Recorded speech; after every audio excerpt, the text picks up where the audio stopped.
Hello, my name is Dan Ritco, and I've been an international educator for almost 20 years and an administrator for over a decade. I'm currently registered with TIE. Please feel free to review my complete file with TIE or Search Associates if you access their file. I'd like to talk to you today about what makes me a very strong administrative candidate. First and foremost, I feel that the needs of my learners have to come first.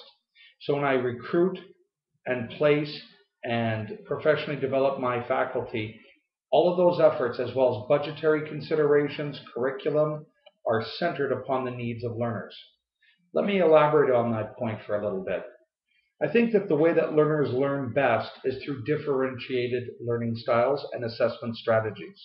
So, what we need to do as educators is to ensure that the students have a differentiated curriculum and a differentiated way of instruction. This means that teachers don't use stir and serve recipes. They don't rely completely on standardized tests. What they need to do is to tailor lessons to the individual needs of learners and then assess those needs in a diverse yet pedagogically sound manner. And through different ways of doing this, we can gauge accurately what students are supposed to learn and if they are learning it. These SLRs, expected school-wide learning results, and specifically student learning outcomes, can be fairly accurately evaluated in this way. Then legitimate action has to be taken in order to fine-tune, tweak, if you will, the lessons and the assessment strategies that we're using to meet those kids' needs. This will prepare them to be fully functioning 21st century learners. Now, what do I mean by that? What I mean is that students today, more than at any other time in history, are bombarded daily with information through social media, technology, etc. As educators, especially as an administrator such as myself, my job is to make sure that technology is a meaningful and authentic part of the learning process for these kids. That doesn't mean that we just stick them in front of a video or a TV screen or a computer screen. What it means is that we have to have clearly defined parameters and expectations of what we want them to learn and how they're going to learn it. Again, this speaks to differentiated learning through solving real world individual and group assignments, as well as various different ways of assessing what they've learned, not just standardized tests, but through projects, through portfolios, through various assignments that reflect what we want them to learn. They also have to be able to communicate clearly, and that means enhancing their reading and their writing and their understanding of what they're accessing. It also means that they've got to present this information through social media as well as through traditional means in ways that people can understand them and skills that will benefit them. We also have to make sure that kids have access to the latest information through Access Research. There are many organizations that can facilitate this. I belong to the National Association of Secondary School Principals as well as ASCD, and I read a great deal about most current issues.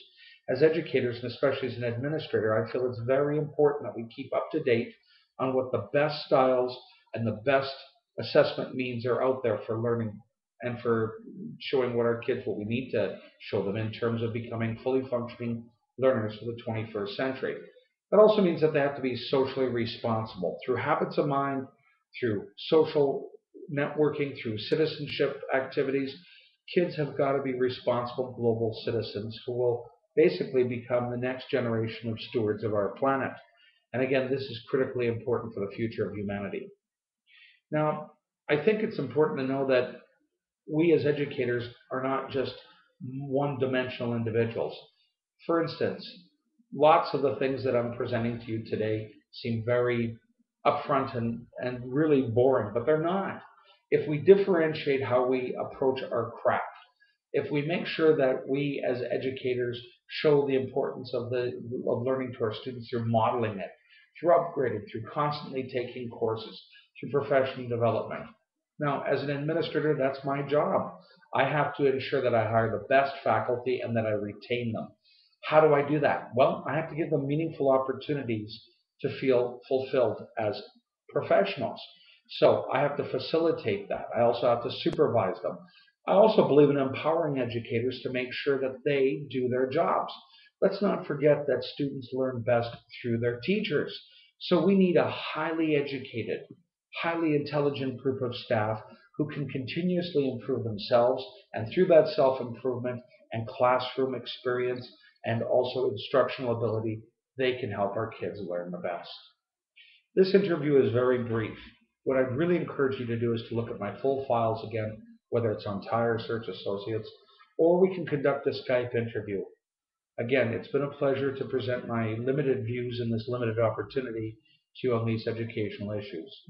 Thank you very much, and I look forward to hearing from you again soon.